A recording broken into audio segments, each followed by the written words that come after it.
Hello. The president of Cyprus has said the island's financial troubles are the worst crisis since the Turkish invasion nearly 40 years ago. He's been addressing the nation after a €10 billion bailout was agreed in Brussels. Under its terms, a one-off tax of up to 10% will be levied on all savings accounts. It's caused public fury. The president says he will fight to get the deal changed to limit the pain for small depositors. Regular training for British reserve troops in Cyprus. Over 3,000 are here. They too are in the firing line of the new tax on savings. It's worried many, but the Chancellor has reassured them. We are going to compensate anyone who is affected by this bank tax. People who are doing their duty for our country in Cyprus will be protected from this Cypriot bank tax. But no such comfort for the thousands of British residents in Cyprus. For 30 years, Alan Thomas has savoured the Mediterranean lifestyle here. Never did he expect that his savings would suffer. They see it like robbery. They're just coming in and taking money off people without any... The money in the bank is supposed to be secure, right? And it's not. They just took it. The problem signs were there. Cyprus is a tax haven with an oversized banking sector. It lent heavily to Greece and was struck by contagion.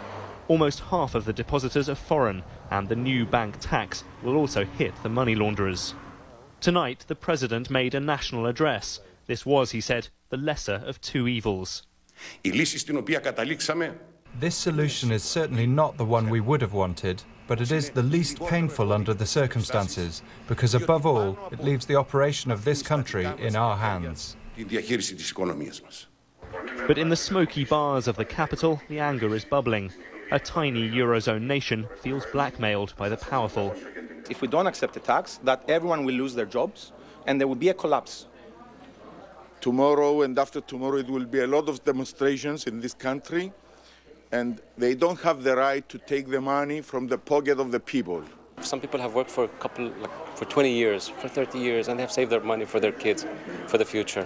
They just come and take it like that. Who gives them the right? The fear now is that this tax could spread panic far beyond Cyprus. For even if Brussels says it's a one-off, savers in other indebted countries might look at what's happening here and wonder if they're next. And that could hit banks across Europe and shake the Eurozone's fragile calm of the past few months. Mark Lowen, BBC News, Nicosia. Andros Kyprianou, the Secretary-General of the Communist AKEL, Cyprus's main opposition party, told me by phone why his party is opposed to the bailout deal. This decision is unjust, unfair, and I would say it's a unique decision adopted by the European Union and against what has been so far said by the Council and the other institutions in the European Union. We believe as a party that this decision will not help the economy of the country, but on the opposite, it will lead it to the full destruction. So as a party, we have decided at the plenary session of the Central Committee this morning that we shall oppose it, and we shall vote against it during the tomorrow's meeting of the plenary session of the Parliament.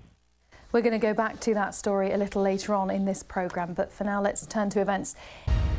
Let's return to our top story, the President of Cyprus's comments about the EU bailout and the reaction to it. The BBC's Europe editor Gavin Hewitt is in Brussels. And Gavin, would it be fair to say that those in Brussels hadn't perhaps anticipated the fury that the terms of this bailout would produce? I think that is absolutely fair. There is no doubt that Europe's leaders are worried that the Cypriot Parliament might actually reject this bailout deal, and they're being told there is widespread anger and resentment on the island. Now, the Cypriot president has made it clear that if the bailout deal is rejected, then two of the island's banks might well collapse and the country will face bankruptcy. Even so, there are moves going on tonight to try and soften the impact of this on smaller savers and depositors.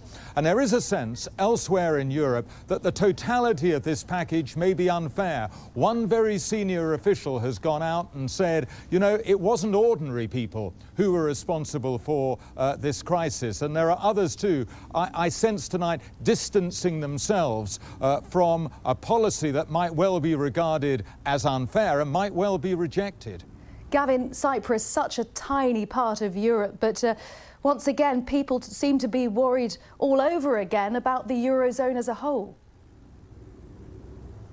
Well, you're quite right. It is very small, but it has a very large banking sector. The wider concerns are this, that if depositors get hit on Cyprus, some of them elsewhere, perhaps in vulnerable countries like Spain, might take fright and start withdrawing their money. No sign of that as yet. But even though depositors are being told Cyprus is a one-off, there will be anxiety that the Eurozone might change its policy somewhere in the future. So all eyes will be on that. And I think also there is this question that there are other countries beyond Cyprus which have their own problems at the moment. Italy is clearly one of them. Portugal, that is seeing its economy shrink faster than predicted. And that, of course, is undermining the feeling that the Eurozone crisis is still very much with us. Gavin, thank you. There, Gavin Hewitt, our Europe editor in Brussels.